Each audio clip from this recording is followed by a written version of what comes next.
మెంతి ఆవకాయి నిల్వ పచ్చడి పడుతున్నానండి. ఇప్పుడే మామిడికాయలొస్తాయి కదండీ! అందుకని మామిడికాయల ముక్కలు కట్ చేసుకొని కారం, మెంతి పొడి, సాల్టు, శనగ నూనె వీటిని కలిపి మెంతి ఆవకాయ పచ్చడి పడుతున్నానండి. అదిగోండి ముందుగా సాల్ట్ వేసానండి.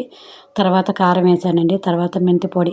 మెంతులు శుభ్రంగా వేపుకొని పొడి చేసుకొని అలా వేసుకోవాలండి. దీంట్లో ఆవపిండి ఏమి ఎక్కర్లేదండి. చాలా మంచిదండి. చాలా బావుంటదండి. అదిగోండి ఆ ముక్కల్ని దాంట్లో కలిపేసుకొని మొత్తాన్ని కలుపుకోవాలండి.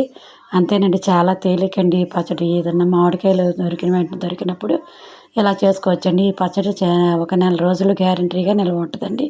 పిల్లలు కూడా చాలా ఇష్టంగా తింటారండి. మెంతావకాయ పచ్చడి కాబట్టి ఇది ఒంటికి సలవ కూడా చేస్తుందండి. చాలా ఆరోగ్యానికి కూడా మంచిదండి. షుగరు ఉన్నవాళ్ళు కంపల్సరీగా ఈ పచ్చడి వేసుకుంటే కొంచెం షుగర్ కూడా కంట్రోల్‌గా ఉంటదండి. అదిగోండండి అంతేనండి. ఇలా కలిపేసుకొని ఒక డబ్బాలో పెట్టేసుకోవాలండి. ఒక 24 గంటలు అంటే 2 రోజులు అయిన తర్వాత మూత ఓపెన్ చేసి మళ్ళీ ఒకసారి కలుపుకొని వేసేసుకోవటమేనండి. మెంతి ఆవకాయ పచ్చడి రెడీ అండి. చాలా